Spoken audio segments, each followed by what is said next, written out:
Bom dia para todos nós. Bom dia, Camila. Sejamos todos muito bem-vindos a mais um momento do nosso encontro aqui de Divinópolis. Prazer grande de estar hoje aqui na presença de todos. Quem gosta de estudar o Antigo Testamento já deve ter tido a oportunidade de encontrar, na história que está apresentada no livro de Êxodo, do capítulo 5 até o capítulo 14, a saga da libertação do povo de Israel. Aquela história que nós bem conhecemos, que o povo estava escravo no Egito há 430 anos, quando Moisés aparece para promover a libertação do povo, subjugado pelo faraó.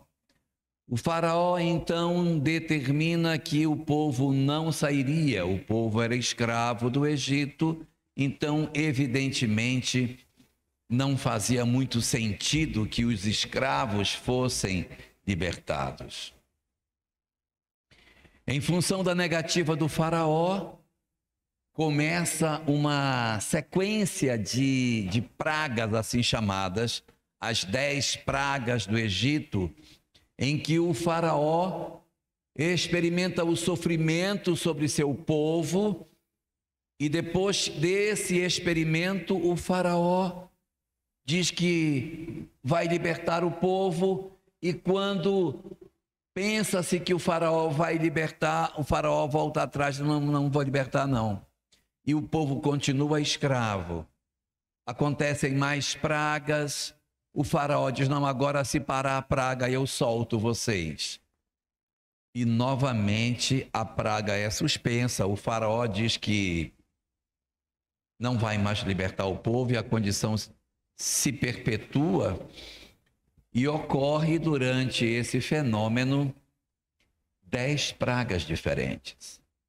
E a última delas, Makat Bechorot, a morte dos primogênitos, identifica o golpe mais profundo no coração do faraó. Quando o faraó experimenta esse tipo de dor, ele diz, eu não suporto mais. E deixa que o povo seja liberto. O povo então sai do Egito, juntando o que tinha aí, andando pelo meio do deserto, em busca de uma outra oportunidade de vida, quando o faraó lá na frente se arrepende de ter libertado e volta para perseguir o povo que estava andando pelo deserto.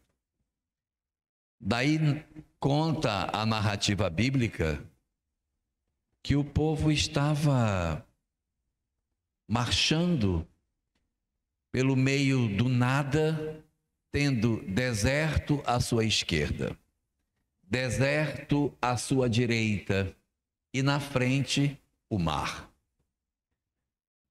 As alternativas eram muito poucas, né? Porque era deserto de um lado, deserto do outro, e simplesmente ali na frente o mar intransponível. O povo continua marchando quando de repente uma poeira aparece no horizonte. O exército do faraó voltou para prender os hebreus de volta. O faraó havia se arrependido.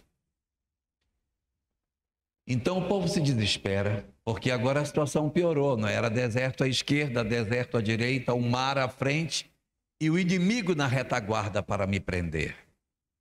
Há um desespero dentro de Israel, naquele momento, há um pânico entre as pessoas.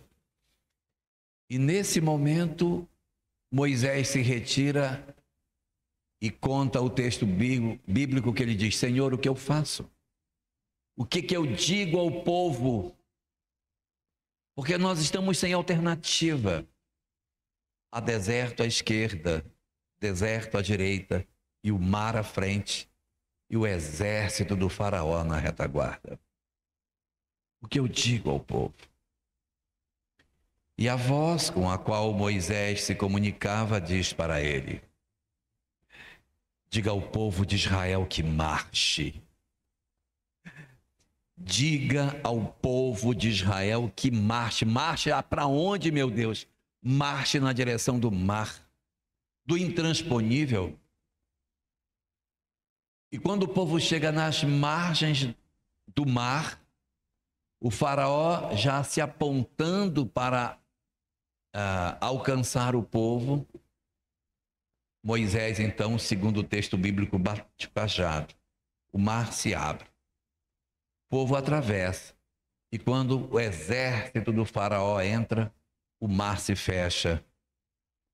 E tudo ali é devorado pelas águas.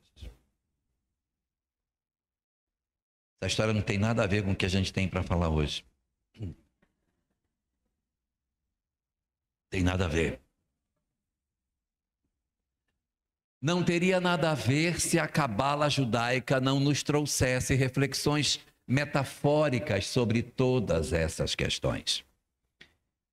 Porque enquanto dentro do judaísmo nós podemos ter uma leitura literal do texto e nos aproximarmos da história pela história e simplesmente termos uma leitura rasa daquilo que o texto nos apresenta, é possível fazer uma leitura simbólica de todos os textos que compõem o conhecimento judaico, permitindo assim, Chiquinho, que a gente possa levantar o véu e enxergar as entranhas da história e o sentido mais profundo pelo qual essas informações nos foram oferecidas. E é exatamente quando nós nos debruçamos naquilo que os estudiosos do judaísmo, no sentido simbólico, os chamados cabalistas, os que estudam a cabala, voltam para reinterpretar o mesmo texto e encontrar na narrativa que nos foi oferecida uma reflexão muito mais profunda do que aquilo que nós poderíamos encontrar. Narram os estudiosos da cabala que a história da escravização do povo no Egito é o símbolo da escravização do ego, em que a criatura está presa pelo faraó. Quem é o faraó simbolicamente dentro da leitura da cabala? O nosso egoísmo, o nosso orgulho, as nossas imperfeições morais, que não cede, que não liberta, enquanto que o chamado povo hebreu, que é aquele que na leitura do texto está conectado ao divino, representaria aquilo que a psicologia chama de superconsciente, chama de self, chama de eu superior, chama de tantos nomes diferentes, mas seria esse eu divino que está dentro de nós. Ele está aprisionado pelas nossas imperfeições morais. As nossas imperfeições morais nos escravizam e não nos permitem promover o processo de libertação. E nós permanecemos 430 anos presos dentro de nós mesmos, sem experimentarmos a libertação do nosso próprio eu. E quando, dentro do nosso reino interior, do nosso Egito interior, o nosso eu superior tenta se libertar, tenta sair da escravização, o faraó oprime. Não vai sair. Não vou permitir. Só que a negativa de libertação do faraó, Daniela, a tentativa de escravizar o povo, promove sofrimento no povo do faraó, que são as pragas. O que são as pragas no sentido simbólico da cabala? Os processos de adoecimento e dor que decorrem de nós não permitirmos que o nosso eu superior se liberte. Então, quando a dor vem, nós dizemos: nossa, eu preciso mudar, não aguento mais. Eu vou mudar, eu preciso mudar, eu não posso ser como eu sou. Se essa dor passar, eu vou mudar. Aí a dor passa, o que é que a gente faz? Não muda, claro. Questão 911 do Livro dos Espíritos. Para quem esquecer o número, pode perguntar qual é o número da emergência nos Estados Unidos.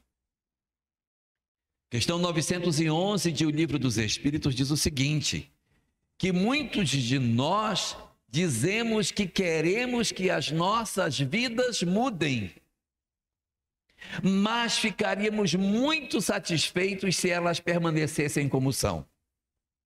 Não é meio esquizofrênico o negócio? Eu digo: eu queria tanto mudar, eu queria tanta, mas se não mudar também tá bom. Deixa ficar como tá, que tá bom. Porque eu vou ter que fazer muito esforço para deixar de ser o que eu sou. Eu vou ter que sofrer muito se eu tiver que fazer um processo de mudança. Então eu até digo que eu quero, mas na verdade eu não quero. Igual quando algumas pessoas dizem assim: eu acho lindo pessoas que têm assim essa energia, que você chega perto e aí você chora, aí você se emociona. Eu queria tanto ser assim também. Eu queria muito ter essa condição assim de ser um espírito que todo mundo se emocionasse quando me visse. Mas eu não queria mudar, eu queria ficar como eu sou. E queria que a lei de Deus mudasse para que o jeito que eu sou se tornasse o certo. Não vai acontecer. Não vai acontecer. A lei de Deus, conforme a questão 615 do Livro dos Espíritos, é eterna e imutável como o próprio Deus.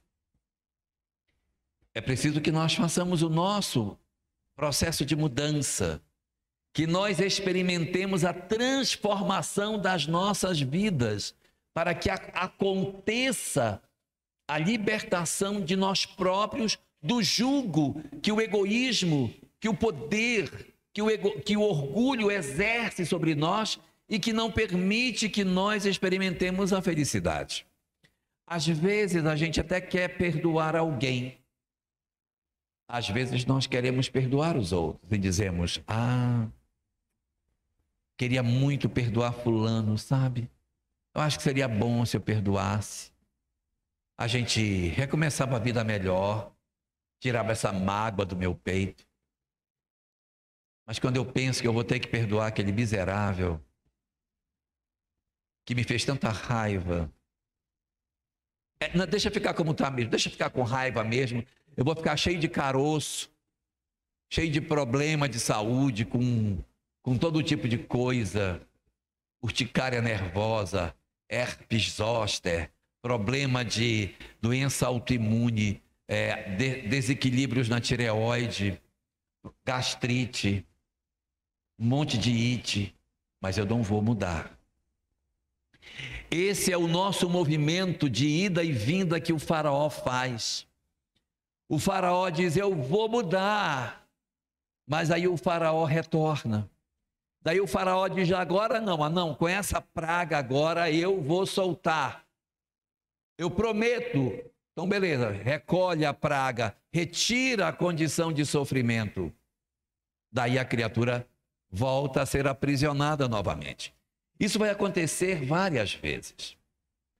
Até que na última das vezes, na dor mais profunda que nos aconteceu, que mexeu a porção mais interna do nosso eu, o faraó enfim diz: eu não aguento mais, eu tenho que mudar, eu tenho que perdoar, eu tenho que rever a minha conduta, eu vou deixar esse vício, eu vou me reconciliar com alguém, eu vou fazer a mudança que eu preciso realizar. E solta, liberta o eu superior, liberta de nós o povo oprimido e escravizado, o self que estava preso. Mas só que tem um problema. Depois que o self é liberto, o ego vai atrás e se arrepende de ter mudado. Desgraçado, está me humilhando porque a pessoa se reconcilia, pede perdão, chora. E muitas vezes, nesse mecanismo de ir e vir que acontece, nós temos a circunstância na qual, tudo bem? Não vou forçar mais. Prometo. Então, quando por algum motivo o faraó percebe que o povo saiu e ele se dá conta do que aquilo vai representar na vida dele para o futuro, ele manda o exército atrás.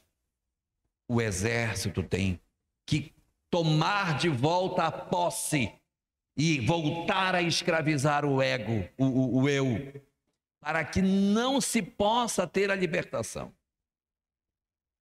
E isso às vezes produz em nós conflitos, que é o momento de convulsão do povo diante das circunstâncias. Porque as circunstâncias, Pedro, são difíceis. É o deserto à esquerda, é o deserto à direita e o impossível à frente. E quando Moisés pergunta o que eu digo ao povo, a resposta que ele obtém é: diga ao povo de Israel que marche. Que nós não tenhamos indecisões diante do nosso momento de transformação. Que acreditemos que somos capazes, sim, de atravessar o deserto e de realizar o impossível, que é a travessia do mar.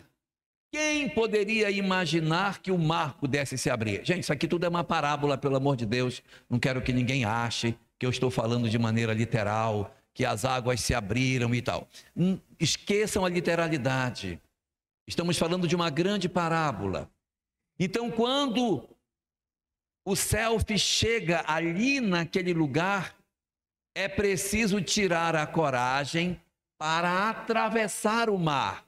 Que, entre aspas, o milagre se dê, que você faça a ruptura definitiva com o ego.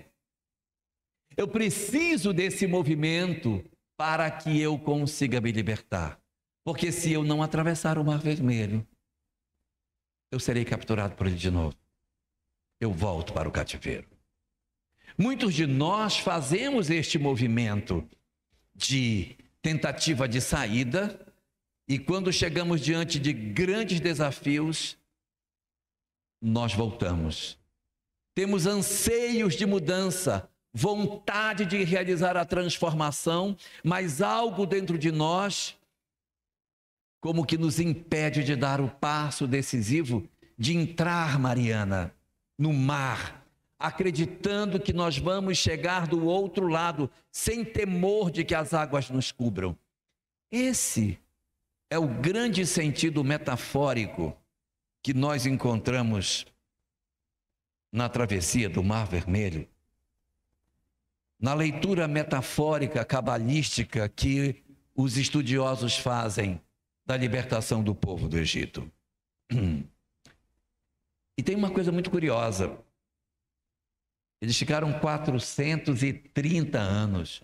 Por que não foram 429, né? Por que não foram 431? Porque porque a conta não é uma conta muito redonda. Porque se fosse eu, diria que foi 400, que eu arredondava logo para baixo, ficou 400 anos, tá bom. Mas o texto diz: do dia que o povo de Israel saiu do Egito, contou-se 430 anos de escravidão. Aí, Ellen, o que a gente nota desses números? Não sei se vocês sabem, né, no hebraico não existem numerais. Nós temos letras e temos numerais. No hebraico só tem letras, não tem numerais. As letras fazem o papel de numerais. Lembram dos algarismos romanos? Os romanos também não têm numerais, eles só têm letras. Só que quando eu olho para uma numeração romana, eu sei que aquilo não é uma palavra, porque L, X, I, V, M, D, aquilo não forma uma palavra.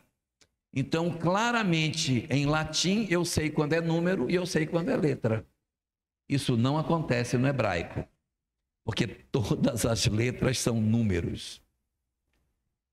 E todos os números possuem uma letra que os representa.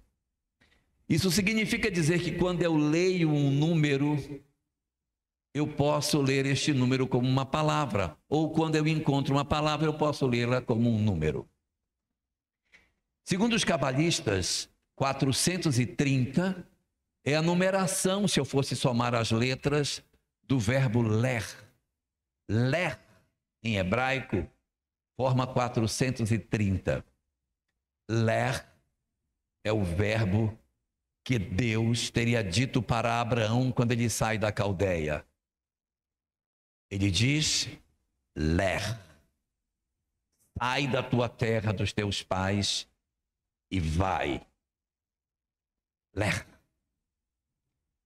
Com uma curiosidade.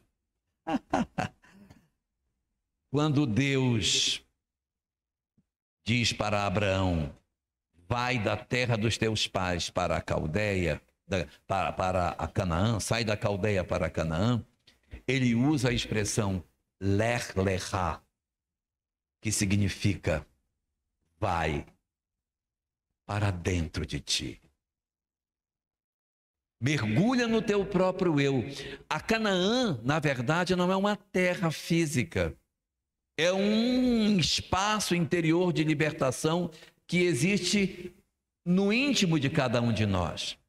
Quando Abraão ouve a frase ler lechá, vai para dentro, significa vai para dentro de ti, liberta-te, sai da terra onde tu estás e vai para um mundo interior onde existe a libertação da criatura. E este sentido mais exato nós vamos encontrar no próprio Evangelho de Jesus, quando ele comenta das parábolas do reino, que diz, o reino dos céus está dentro de vós. Ou seja, o mecanismo de libertação, seja a saída de Abraão da Caldeia, seja a libertação do povo do Egito, todos convergem ao mesmo pensamento, a necessidade de que nós consigamos vencer a nossa pequenez, para sairmos da terra viciada, onde o faraó reina, a terra onde reina o ego, e atravessarmos o Mar Vermelho, que é a mudança efetiva, para inaugurarmos uma nova fase nas nossas vidas. Este é o sentido que nós encontramos daquilo que o judaísmo e a própria Cabala nos apresenta. Mas e o Espiritismo, hein? O que ele fala a respeito disso? Qual é o sentido que a doutrina espírita nos oferece sobre essas questões?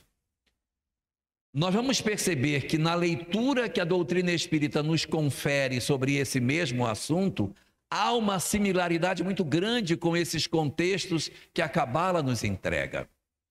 Porque quando nós visitamos a série psicológica de Joana de Ângeles, que analisa o processo de crescimento e de desenvolvimento das criaturas, Joana de Ângeles vai nos dizer, Ana Mírtia, vai nos dizer que, na verdade, antes de nós chegarmos na fase hominal, nós vivemos uma fase animal, um longo período ancestral de animalidade.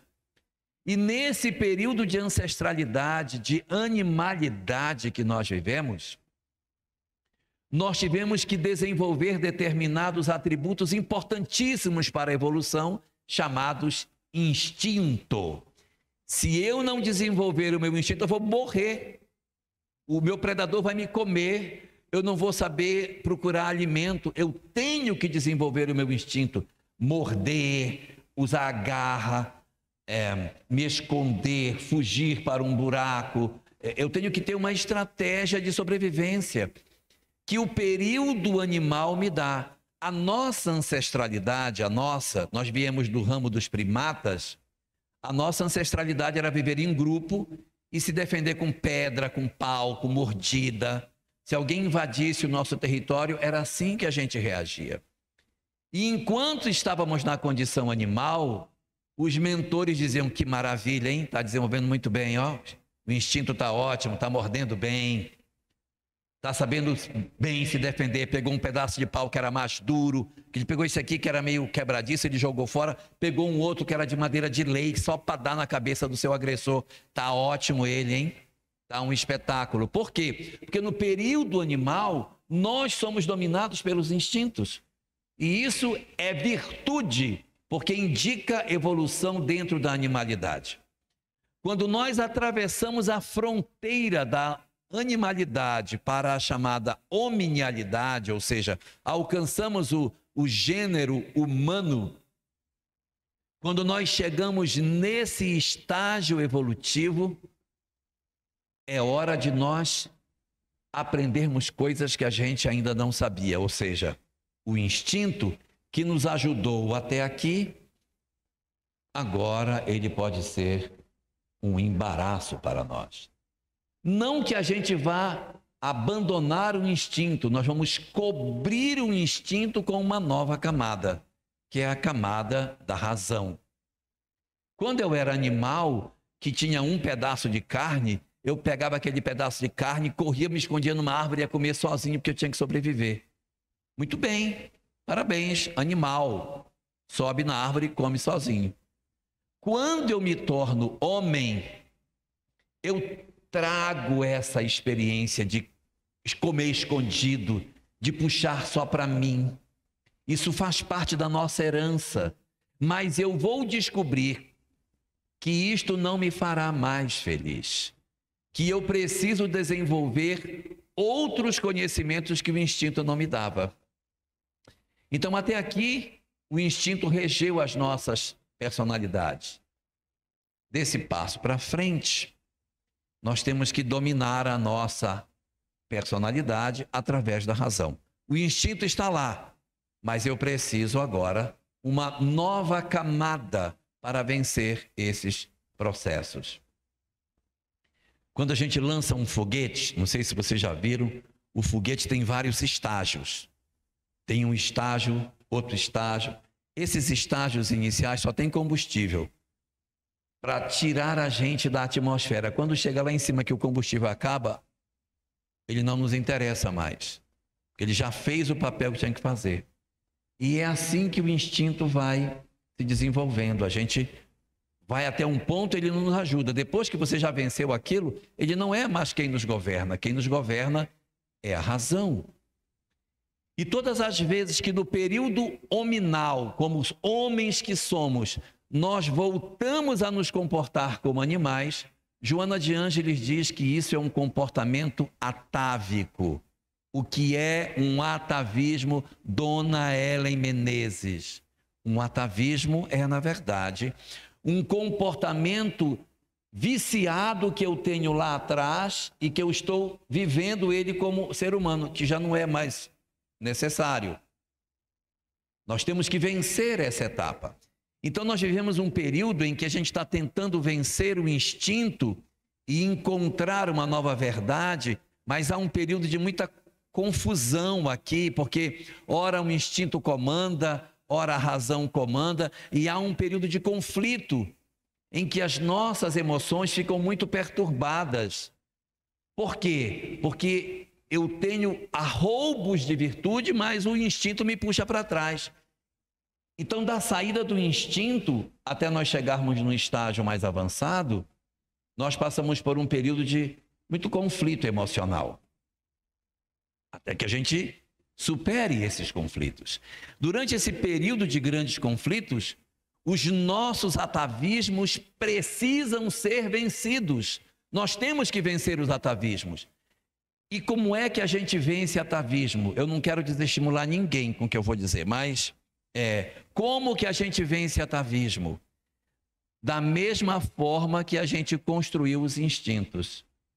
Como foi que nós construímos os instintos? Pela repetição. repetiu até aprender.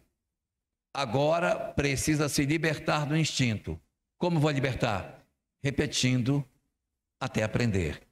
Então a repetição vai promover a libertação progressiva do espírito desse mecanismo de aprisionamento. É como se fosse aquela hora em que o self, preso pelo faraó, começa a fazer o seu processo de libertação. Então o faraó diz que vai libertar, mas prende de volta. É esse período de conflito, até que a gente atravesse o Mar Vermelho. No livro Evangelho segundo o Espiritismo, há uma mensagem intitulada A Lei do Amor, assinada por Lázaro. Nessa mensagem sobre a lei do amor, Lázaro diz: no início, nós tínhamos apenas instintos. Depois, mais avançados, temos emoções. E depois, sentimentos. Somos instinto no mundo primitivo. Somos emoções no mundo de provas e expiações. E somos sentimentos no mundo de regeneração. Importante observar que a saída desse estado perturbador e aprisionador que nós vivemos vai ser vencido pela experiência. Eu irei experimentar quantas vezes forem necessárias, Silvinho. Quantas vezes, se for preciso 10, se preciso 1000. Quem dá o ritmo do processo de libertação das almas somos nós mesmos. Então, todos nós temos um encontro marcado com a felicidade, isto é fato. Todos nós atravessaremos o nosso Mar Vermelho. Todos nós conseguiremos ter aquela coragem de entrar no mar. E quando o Senhor disser, diga ao povo de Israel que marche, eu marcho, mesmo não tendo a perspectiva do que vai acontecer no amanhã, mas a confiança diante daquilo que me aguarda. Então, este processo de libertação, ele vai acontecer para cada um de nós. Não ao mesmo tempo, porque cada um de nós é um mundo individual onde o faraó reina. Cada um de nós tem dentro de si o seu eu aprisionado pelo ego. Nós vivemos um processo de escravização até que se complete para nós os nossos 430 anos e que nós ouçamos a voz dizer: Ler, lecha, ler, vai, avança, caminha, diga ao povo de Israel que marche, que a gente siga, que a gente não tenha temor.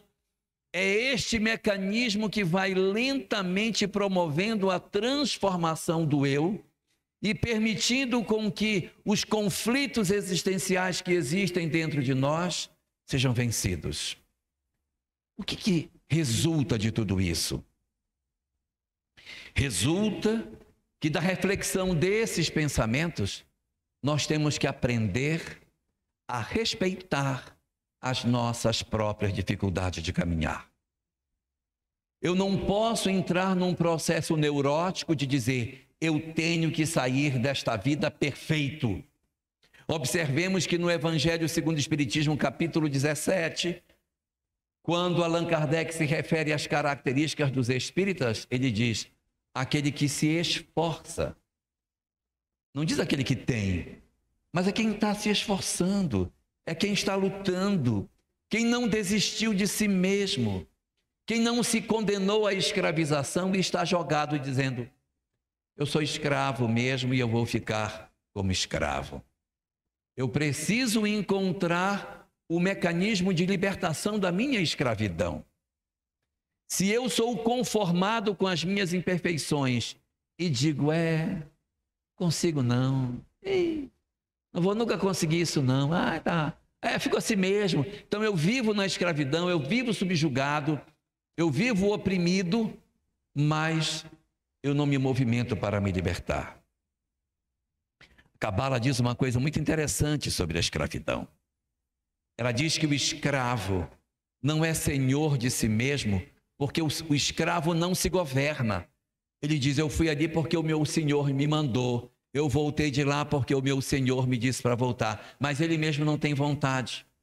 Na tradução que a Cabala faz, é como se nós disséssemos: eu fiz isso porque a minha mãe fez, porque meu marido fez, porque meu filho... Tem gente que culpa até a sogra pelas coisas que acontecem na vida dele. Imagina. Então você tem sempre uma tentativa, quando é escravo, de responsabilizar o outro. O escravo nunca é responsável pelo que lhe acontece. Se eu quero saber se eu já estou livre ou ainda estou aprisionado, analise como que você analisa as suas próprias dores.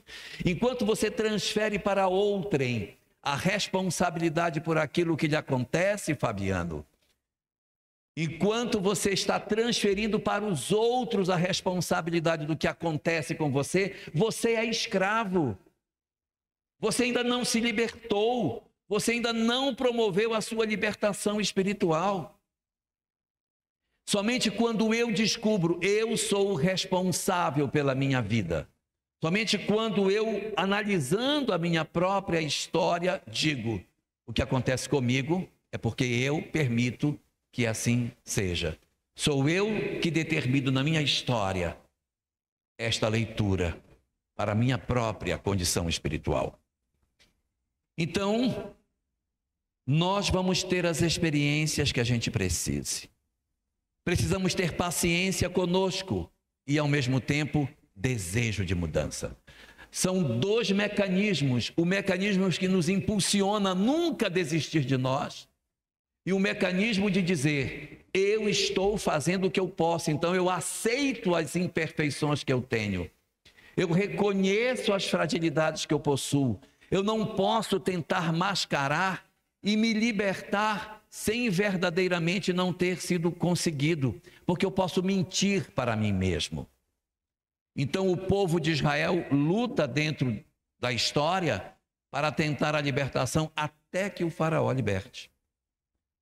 É a aceitação da nossa pequenez diante dos desafios que a vida tem. A vida vai nos convocar a isso. E uma das coisas mais bonitas que a gente tem dentro da perspectiva que a doutrina espírita nos oferece é entendermos que, ao mesmo tempo que temos o encontro marcado com a felicidade, nós temos que aprender a reconhecer quem nós somos. No momento que eu estou, eu ainda não dou conta disso, mas eu já dou conta daquilo. Eu estou o tempo todo tentando me libertar do faraó. Eu estou sempre lutando para a minha libertação. Eu não desisto de me libertar, mas eu não fujo se o faraó não for vencido. Então é preciso que a gente faça esta aceitação da nossa pequenez para que o período do instinto seja vencido. Período do atavismo, aonde nós temos os nossos conflitos, seja vencido. As nossas emoções sejam vencidas e nós inauguremos em nós o período seguinte, que é o período dos sentimentos.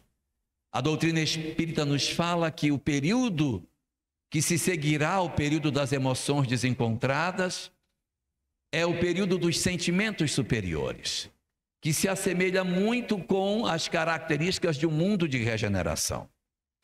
O mundo de regeneração, que a doutrina espírita nos aponta, ainda não é um mundo superior. Mas ele é fantástico, porque no mundo de regeneração é onde nós iremos nos regenerar. Ele não é mundo de regenerados, ele é mundo de regeneração. Lá que eu me regenero, é lá que eu faço o encontro com o meu eu profundo. É lá que eu consigo entender o sentido mais exato das coisas. É quando eu vou descobrir o propósito e iniciar verdadeiramente a minha marcha na direção da felicidade. O mundo de regeneração da doutrina espírita, ele faz um paralelo com o final do Apocalipse, em que haverá uma terra nova, um mundo novo, um ambiente novo para todos nós. E conta a literatura cristã que nesse mundo novo do final do Apocalipse, Jesus vai voltar, né? Vai ter a segunda vinda do Cristo. E o Espiritismo nos fala que a segunda vinda do Cristo não é em pessoa. A segunda vinda do Cristo é no coração dos homens. A segunda vinda do Cristo é a volta da sua ideologia para habitar conosco. Isto significa dizer que o período da regeneração é o período no qual nós teremos uma presença mais próxima com o Cristo. O Cristo habitará, não digo no mundo em si, mas em nós. É o nosso encontro com o nosso Cristo interior, com as virtudes excepcionais que são aguardadas por todos nós, na medida em que nós vencemos a nossa pequenez. Libertarmos-nos, portanto, desse mecanismo, existe uma imensa sabedoria. A sabedoria de dizer que eu não posso desistir de mim mesmo e que lutarei para a minha libertação até que eu assim consiga, sem temor, marchando pelo deserto, sem medo, que eu faça desta forma, mas ao mesmo tempo sem a crença de que eu serei imediatamente perfeito, porque para a tentativa da libertação, 10 pragas aconteceram, 10 etapas até que a maturação chegasse. Não queiramos, portanto, nos neurotizar, querendo ser perfeitos desde agora, mas aprendamos a fazer as pazes com o nosso lado sombra e lutar sem temor. E quando chegar o nosso momento de conflito, as nossas horas que a gente achar que não terá condição de vencer, ouçamos o nosso Cristo interior dizendo para nós: diga ao povo de Israel que marche. Marchemos sem temor e com a certeza de um amanhã venturoso para todos nós. Muito obrigado.